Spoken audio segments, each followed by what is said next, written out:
அதோட டீம் கூட இன்னைக்கு நம்ம பேசிட்டு இருக்கோம். இப்போ மியூசிக் டைரக்டர் இங்க வந்திருக்காரு. விஜய் சார் வணக்கம். அகைன் ஹீரோவோட ரீ என்ட்ரி.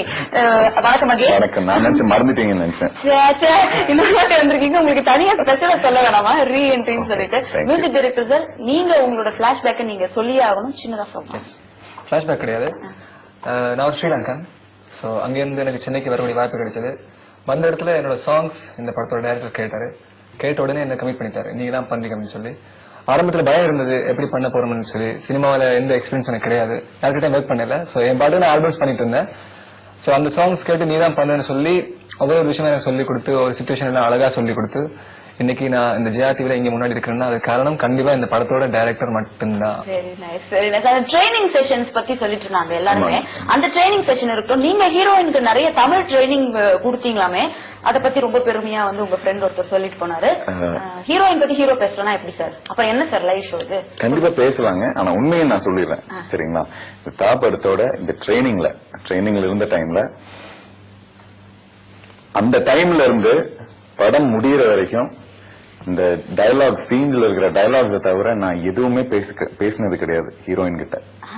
ஓகேங்களா, இது டைரக்டரோட ரூல். எனக்கு அவர் என்கிட்ட சொன்னது, நீ பொண்ணுகளை பார்க்கவே கூடாது.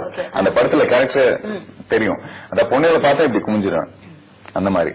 ஓகே, அது நீ பொண்ணுகளை பார்க்கும்போது அவங்க கிட்ட பேசினீங்கன்னா அது இருக்காது. அதனால நீ அதை அப்படி பிராக்டிஸ் பண்ணும் அப்படின்னு சொல்லிட்டு, அதனால ஹீரோயின் கிட்ட பேசவே கூடாது அப்படின்னு சொல்லியிருந்தேன். So I followed it. நான் இந்த டயலாக் சொல்லி கொடுத்தேன்னு சொல்றதெல்லாம் தப்பான இன்ஃபர்மேஷன், அது உண்மை. ஆனா இந்த அன்புங்கிற இந்த பெனட்டோ இருக்காரு, அவர் ரொம்ப நல்லவருங்க. ஹீரோயின் அந்த ஒரு சீன் போதுமே, நான் படம் முழுது நடிச்சேன். ஆனா அந்த ஒரு சீன்லயே அவர் சரிங்க. ஹலோ வணக்கம், ப்ரூஸ் ஸ்டார் உங்களோட. Hello hello sir. Hello madam. வணக்கம், யார் பேசுறீங்க? நான் சங்கர் மதுரையில இருந்து பேசுறேங்க. என்ன பண்ணிட்டு இருக்கீங்க சங்கர்? நான் இங்க வெல்டர் வேலை பார்த்துட்டு இருக்கேங்க. Very nice. ஸ்டார் படத்தோட மியூசிக் டைரக்டர் அண்ட் ஹீரோயின் இருக்காங்க. அவங்க ரெண்டு பேரும் குசு பேசிக்கிறாங்க, பேசுங்க. சொல்லுங்க சார். சார் படம் பார்த்தேன் சார். Okay sir. ரொம்ப சூப்பரா இருந்தது சார். அப்படிங்களா சார்? ஆமாங்க சார், நானே ஒரு 8 தடவை பார்த்தேன் சார். 8 தடவையா? ஆமாங்க சார். Okay okay. ஓகே, இன்னைக்கு காலையில போனீங்களா? டைரக்டர் ரொம்ப அருமையா பண்ணிருக்காருங்க சார். ஓகே, கண்டிப்பா எல்லாரும் ஒரு தடவை பார்க்க வேண்டிய படம் சார் அது. கண்டிப்பா. நீங்களும் சூப்பரா நடிச்சிருக்கீங்க சார். அப்படிங்களா? ரொம்ப நன்றி. ரொம்ப சாங்ஸ் எல்லாமே நல்லா இருக்குங்க சார். ரொம்ப நன்றி சார். மியூசிக் டைரக்டர் பேசலாமா சார்? பேசலாம் சார், பேசுங்க. வணக்கம் சார். Music director sir. வணக்கம், எப்படி இருக்கீங்க? வணக்கம் சார். வணக்கம் சார். வணக்கம் வணக்கம் சார். ரொம்ப சூப்பரா மியூசிக் போட்டிருக்கீங்க சார், பிரமாதமா போட்டிருக்கீங்க சார். எல்லா சாங்குமே சூப்பரா இருக்குங்க சார். ரொம்ப நன்றிங்க, ரொம்ப நன்றி. இந்த பாடல்கள், இந்த வெற்றி காரணம் இந்த பாடலின் வரிகள் அது டைரக்டர் சாருக்கு தான் போய் சேரும் சார். யாரு சார் வரிகள் எழுதுனது? இந்த படத்தின் பாடல்கள் எல்லாமே இந்த படத்தோட டைரக்டர் ஆர்.கே. சூரிய பிரபாகர் சார் தான் எழுதிக்கிறாரு. எல்லா சாங்கும் டைரக்டர் தான் எழுதுறாங்க. ஆமாங்க ஆமாங்க. ஏன்னா ஒரு சாங் எழுதினாரு, அந்த சாங் பிடிச்சி போனாங்க. பிரமாதமா பண்ணிருக்காரு சார், ரொம்ப அருமையா பண்ணிருக்காரு சார் டைரக்டர். ரொம்ப நன்றி. தேங்க்ஸ் சொல்லிருக்கேன் சார். கண்டிப்பா கண்டிப்பாங்க. ரொம்ப சந்தோஷம். உண்மையிலே எல்லாரும் ஒரு தடவை பார்க்கக்கூடிய ஒரு படம் சார். உண்மையிலே கிளைமேக்ஸ் எல்லாம் சான்ஸ் இல்லைங்க சார். யாருமே எதிர்பார்க்க முடியாத ஒரு கிளைமேக்ஸ். கண்டிப்பாங்க. Thank you so much sir. ரொம்ப சந்தோஷம் நீங்க கால் பண்ணது. Thank you so much for calling sir. இந்த படத்துல நீங்க நிறைய புது சிங்கர்ஸ் இன்ட்ரோடியூஸ் பண்ணிருக்கீங்கல்ல, 11 பேரா? எதனால சார் எல்லாருமே புது சிங்கர்ஸ், புது வாய்ஸஸா யூஸ் பண்ணீங்க? இல்ல, இந்த முதல்ல அந்த கதையை எங்கிட்ட சொல்லும்போது அந்த படத்தின் கதை ரொம்ப அழகா இருந்தது, ரொம்ப பிடிச்சு போச்சு. அண்ட் பாடல்கள் முழுக்க அழகான ஒரு சந்தர்ப்பத்தில் வருது. எனக்கு டைரக்டர் சொன்ன ஒரே ஒரு விஷயம், பாடல்கள் நல்லபடியா வரணும், நல்ல பாடல் தாங்க, யார் வேணாலும் பாட வைங்க, ஆனா அந்த படத்தின் அந்த பாடலுக்கு அந்த பொருத்தமான குரலை நீங்க சூஸ் பண்ணுங்கன்னு சொல்லி. சோ நாங்க நிறைய சிங்கர்ஸ் நாங்க ஆபீஸ்க்கு வர வச்சு நாங்க ஆடிஷன் மாதிரி நடத்தி அதுல எந்த வாய்ஸ் சூட்டா இருக்கோ அவங்கள பாட வச்சோம். ஏன்னா யார் பாடினாலும் அந்த பாடல் அவுட்புட் ஒண்ணுதான். அந்த லிரிக்கும் அந்த டியூன் அழகா இருந்தா கண்டிப்பா அந்த பாடல் நிக்கும். சோ அந்த லிரிக்கெல்லாம் அவ்வளவு அழகா இருந்தாரு. சோ புது சிங்கர்ஸா அவங்க ஆல்ரெடி பாடினவங்க அந்த ப்ராப்ளம் இல்ல. சோ புது சிங்கர் எல்லாருமே இந்த இதுல நல்லா பாடிக்கிறாங்க. மொத்தமா 11 பேர் பாடிக்கிறாங்க. அவங்க எல்லாருக்கும் நான் இந்த டைம்ல தேங்க்ஸ் சொல்லணும். ரொம்ப ரொம்ப அழகா எனக்கு கோஆபரேட் பண்ணி கொடுத்தாங்க. Very nice. ஒரு காலர் வெயிட் பண்றாங்க, பேசலாம். ஹலோ வணக்கம், ப்ரூஸ் ஸ்டார் உங்களுடன். ஹலோ வணக்கம், யார் பேசுறீங்க? வணக்கங்க, சுரேஷ் குமார் கேஜே நகர்ல இருந்து பேசுறேன். சுரேஷ் குமார், என்ன பண்றீங்க இங்க கே நகர்ல? நாங்க இன்னொரு கார்மெண்ட்ஸ்ல ஒர்க் பண்ணிட்டு இருக்கிறேங்க. காப்பட மாட்டீங்களா? பாத்துக்கங்க. படத்தோட மியூசிக் டைரக்டர் ஹீரோ இருக்காங்க, பேசுங்க சுரேஷ். ஓகே ஓகே, கண்டிப்பாங்க. நான் ஹீரோ பேசுறேங்க. வணக்கம் சுரேஷ், சொல்லுங்க. வணக்கம், நல்லா இருக்கீங்களா? சொல்லுங்க. படம் பாத்தீங்களா? படம் பார்த்தேங்க, ரொம்ப நல்லா இருந்துச்சுங்க. ஓகே. அதாவது முதல் படத்திலேயே நீங்க இந்த அளவுக்கு உணர்ந்து நடிச்சிருக்கிறீங்கன்றது ரொம்ப சந்தோஷமா இருந்துச்சுங்க. ரொம்ப நன்றிங்க. அதுக்கு வந்து இந்த படத்தோட டைரக்டர் தான் மெயின் ரீசன். அவரோட சப்போர்ட்ல தான் நான் இப்படி பண்ண முடிஞ்சுச்சு. இல்ல கண்டிப்பாங்க, எல்லாத்துக்கிட்டையுமே அந்த ஒரு நல்ல நேர்த்தியான நடிப்பை பார்க்க முடிஞ்சுங்க. ஓகேங்க, டைரக்டர்ட்டையும் வாழ்த்துக்கள் சொல்லுங்க. கண்டிப்பாங்க. மியூசிக் டைரக்டர் இருக்காரு சுரேஷ், பேசுங்க. வணக்கம் சுரேஷ். வணக்கம், சொல்லுங்க. சொல்லுங்க சுரேஷ். வணக்கம், சொல்லுங்க. சார் வணக்கம் சார். சார் எல்லாமே புது ஆட்களாக வச்சு பாட்டு இது பண்ணிருக்கீங்க. ஆமாங்க, ஆமா. முழுக்க முழுக்க கிராமியமான ஒரு கோயம்புத்தூருக்கே உண்டான ஒரு சில விஷயங்கள் எல்லாம் நீங்க அதுல கையாண்டுருக்கீங்க. ஆமா. ஏன்னா அதெல்லாம் டியூன் வாங்கும் போது டைரக்டர் சொன்னார், இதுதான் சிச்சுவேஷன், இங்க தான் ஷூட் பண்ண போறோம். சோ அவங்களோட அங்க என்ன வகையான சாங்ஸ், அது எப்படி அந்த இன்ஸ்ட்ருமெண்ட்ஸ் எல்லாம் யூஸ் பண்றாங்களோ அது சம்பந்தமான சவுண்ட்ஸ் நாங்க சேர்த்து நாங்க பாடல் பண்ணிக்கிறோம். Okay sir. Okay sir. Okay sir. Suresh Kumar sir, okay sir. Thank you so much for calling Suresh Kumar sir. Thank you சொல்லுவீங்கன்னு எதிர்பார்த்து அதுக்குள்ள போன் வச்சிட்டீங்க. Very sir. சார், இந்த படத்தை எந்த படத்துக்குமே ஒரு மியூசிக் டைரக்டருக்கும் உள்ள ரேப்போங்கிறது ரொம்ப முக்கியம். ஏன்னா அந்த கெமிஸ்ட்ரி, ஓகே அந்த வார்த்தையை நான் சொல்லக்கூடாதுன்னு நினைப்பேன், பட் அந்த கெமிஸ்ட்ரி நல்லா இருந்தாதான் வந்து மியூசிக்கோட அவுட்புட் வேற மாதிரி நல்லா வரதுக்கான வாய்ப்பு இருக்கு. அதை பத்தி சொல்லுங்க. அதான் இந்த படத்தின் மூலமா என்ன இந்த தமிழ் சினிமாவில ஒரு அறிமுகம் கொடுத்ததுக்கு மறுபடியும் நான் தேங்க் பண்ணணும். அவருக்கு ஏன்னா ஒரு சினிமாவில ஒர்க் பண்றோம் அப்படின்னு டென்ஷன் இல்லாம ஒரு ஃப்ரெண்டு கூட நாங்க எப்படி பேசுறோமோ அவ்வளவு ஜாலியா பேசுவாரு. டே நைட் நாங்க ஒர்க் பண்ணோம். ஒவ்வொரு வாட்டி ஒர்க் பண்ணும்போது அவ்வளவு கூலா இருப்பாரு. இது வரைக்கும் டென்ஷன் ஆகி விஜய் அந்த டியூன் சரியில்லை, விஜய் வேற மாத்து அப்படி எதுவும் பேசினதே கிடையாது. நான் அது இந்த படத்துல முதலாவது கம்போசிங் நான் 4 டியூன் கொடுத்தேன். என்ன சொன்னாரு, 4 நல்லா இருக்கு விஜய், இன்னும் கொஞ்சம் பெட்டரா ட்ரை பண்ணாரு. சோ அவர் அப்படிதான் கூலா, ரொம்ப கூலா இருப்பாரு.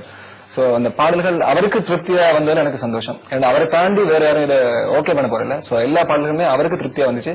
அவர் ஓகே பண்ண டியூன்ஸா எல்லாருக்கும் ரொம்ப அழகா பிடிச்சிருந்தது. Very nice. அந்த ஸ்டண்ட்ஸ் பத்தி சொல்லுங்க. கால்ல எல்லாம் அடி வாங்கி எல்லாரும் போயிட்டு அடிச்சிருக்கீங்க நீங்க? கால்ல அடி வாங்கல. அந்த டைம்ல 4 பேருக்கு தள்ளுற மாதிரி ஒரு சீன். அப்புறம் அங்க வந்து கீழே பாட்டில்ஸ் எல்லாம் இருந்துச்சு. இப்போ அது ஒன்னும் மைண்ட்ல வரலங்க. தள்ள சொன்னாங்க. ஓகே தள்ளணுங்கிறத அந்த இதுல வந்து பண்ணும்போது பாட்டில் உடைஞ்சது, கால்ல ஏறின எதுவுமே எனக்கு தெரியல. அதை ஃபர்ஸ்ட் பார்த்தது வந்து கேமராமேன் சார் தான், தேவராஜ் சார். அவருதான் பார்த்தது. அவர் பார்த்தா ஹரிஷ் பிளட் வருது அப்படின்னாரு. அப்பதான் நான் கீழே கொஞ்சம் பார்த்தேன். பிளட் அந்த செருப்புல கீழே ஏறி கால்ல ஃபுல் கழிச்சிருச்சு. சோ அதோட அன்னைக்கு அந்த ஷாட்டை முடிச்சிட்டோம். சோ அது அதெல்லாம் ஒரு பெயின் இல்லைங்க. இப்ப இருக்கிற சந்தோஷத்துல அதெல்லாம் ஒரு பெயினாவே இல்ல. சிந்தி உழைச்சிருக்கீங்க சார் நீங்க. Very nice. அண்ட் எந்த ஒரு படமே வந்து ரேசியா கொண்டு போறதுக்கு ரீ ரெக்கார்டிங் அப்படிங்கிறது ரொம்ப முக்கியமான ஒரு விஷயம் சார். இந்த படத்துல ரீ ரெக்கார்டிங்ல ஒர்க் பண்ணதை பத்தி சொல்லுங்க. ஆரம்பத்துல இருந்தே கொஞ்சம் பயமுறுத்தினாரு டைரக்டர். விஜய் செகண்ட் ஹாஃப் முழுக்க ஆர்ஆர் தான் மெயினா இருக்க போகுது, எப்படி பண்ண போற, நீ சாங்ஸ் பண்ணிட்ட ஆர்ஆர் பண்ணுவியா இல்லன்னு தெரியான்னு சொல்லிட்டு இருந்தாரு. பட் எனக்குள்ள ஒரு நம்பிக்கை இருந்தது. ஏன்னா நிறைய சினிமா பாக்குறோம், நாம உணர்றதான் அந்த ரீ ரெக்கார்டிங் வரப்போகுது. ஒரு கேரக்டர் என்ன ஃபீலோ அந்த ஃபீல்ல நாங்க மியூசிக்ல கொடுக்க போறோம். சோ அந்த டைம்ல ஆர்ஆர் பண்ற டைம்ல அவருக்கு எடிட்டிங் ஒர்க் இருந்துச்சு. சோ அவருக்கு என் கூட உட்கார்ந்து பண்றது டைம் இருக்குல்ல. சோ நான் ஒரு 2 ரீல் பண்ணிட்டு தான் சாருக்கு கூப்பிட்டு போட்டுக்காங்க. சார் எப்படி இருக்குன்னு சொல்லி எந்த சஜஷன் எதுவுமே சொல்லல. சின்னதா ஒரு கரெக்ஷன் சொன்னாரு. டோட்டலா படம் முடிஞ்சு ப்ரிவியூ ஷோ பார்த்ததுக்கு அப்புறம் தான் எனக்கு என்கிட்ட வந்து விஷ் பண்ணாரு, ஆர்ஆர் ரொம்ப நல்லா பண்ணிக்கிறேன், நான் என்ன எதிர்பார்த்தனோ அப்படியே கொடுத்துக்கிறேன்னு சொல்லி. சோ அவருக்கு அவர் திருப்தியா நான் ஒர்க் பண்ணதுல எனக்கு மறுபடியும் அதுல ரொம்ப சந்தோஷம். என்னன்னா ரொம்ப ஹாப்பியா இருக்கு நான் ஆர்ஆர் நல்லா பண்ணதுல. அண்ட் உங்களோட ஃப்ரெண்ட்ஸ் எல்லாம் இங்க வந்துட்டாங்க. பட் நான் சொன்ன மாதிரி அவங்கள பத்தி எல்லாம் ரிவ்யூஸ் எல்லாத்துலயுமே தனித்தனியா மென்ஷன் பண்ணி எழுதியிருந்தாங்க. முக்கியமா வந்து உங்களோட அப்பா அம்மாவா நடிச்சவங்கள பத்தியும் எழுதியிருந்தாங்க.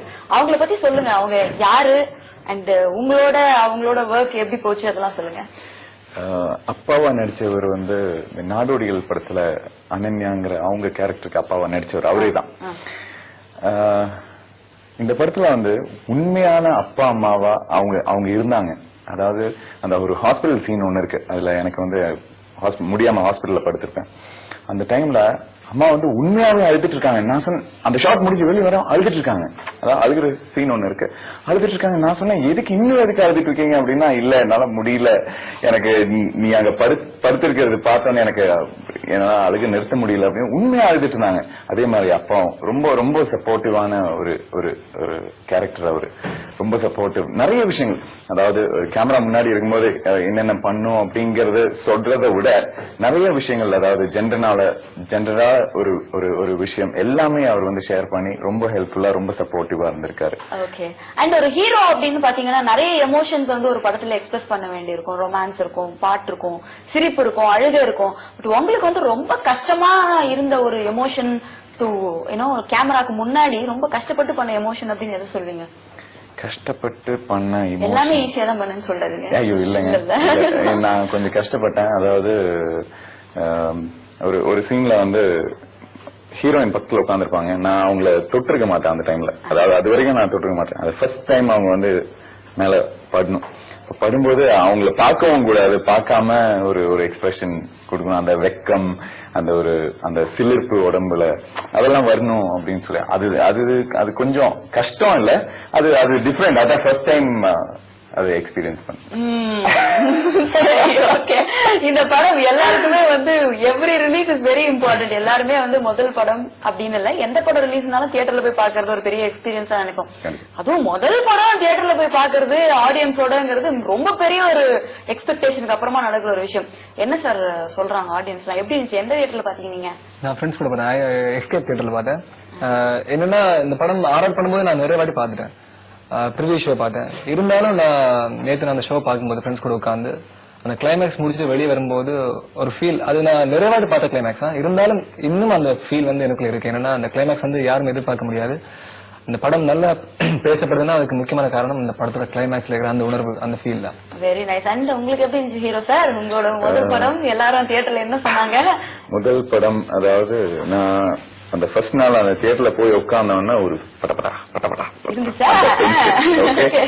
என்ன ஆக போகுது, யாரு தக்காளி வீச போறா அப்படின்னு நினைச்சேன். பயம் இருந்துச்சு.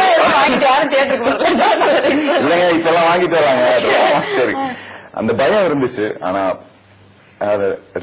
ஆடியன்ஸோட அந்த அவங்க பார்த்துட்டு என்ஜாய் பண்ணது, கிளாப்ஸ், சிரிச்சது, ரொம்ப சந்தோஷம். அது பார்த்தானே எனக்கு படத்துல அந்த படம் முழுசும் உட்கார்ந்து படம் கிளைமேக்ஸ் வரைக்கும் எனக்கு கண்டிப்பா ஒரு 15-20 தடவையாவது எனக்கு பாடி very nice. And thank you so much for coming. உங்க எல்லாருக்குமே பெரிய தேங்க்ஸ். கலகலப்பா போச்சு Nisha. And all the very best. எல்லாருமே கரியர்ல முதல் படி எடுத்து வச்சிருக்கீங்க. இன்னும் பல படிகள் ஏறி மேல போகணும். எவ்வளவு மேல போனாலும் இதே மாதிரி டவுன் டு எர்த்தா இருக்கணும். கண்டிப்பா. Thank you so much. Can I just say something? Okay. படத்தை பார்த்தவங்க எல்லாருக்கும் ரொம்ப நன்றி. உங்க வீட்டுல இருந்து எல்லாரையும் கூப்பிட்டு போங்க, உங்க ஃப்ரெண்ட்ஸுகளுக்கு சொல்லுங்க. இது வந்து ரொம்ப யதார்த்தமான படம். யதார்த்தமான படங்களை ஜெயிக்க வச்சிட்டு இருக்கீங்க, நீங்க தான் ஜெயிக்க வச்சிட்டு இருக்கீங்க. அதனால தயவு செஞ்சு படம் பார்க்காதவங்க போய் தியேட்டர்ல போய் படத்தை பாருங்க. தயவு செஞ்சு திருட்டு சிடி விசிடிக்குள்ள ஆதரிக்காதீங்க. நீங்க தியேட்டர்ல போய் பார்த்தாதான் எங்களுக்கு அந்த ஆதரவு கிடைக்கும். மேலும் இந்த மாதிரி நல்ல நல்ல படங்கள் எங்களால பண்ண முடியும். திரும்பவும் எனக்கு இந்த வாய்ப்பு அளித்த டைரக்டர் சாருக்கும், நான் இன்னைக்கு இங்க ஸ்டார்ஸ் உங்களுடன் நிகழ்ச்சியில் உட்கார்ந்து இருக்கிற அதுக்கு சான்ஸ் கொடுத்த ஜெயா டிவிக்கும் உங்களுக்கும் தேங்க்யூ. ஓகே, ஸ்டார்ஸ் உங்களுடன் இந்த வாரம்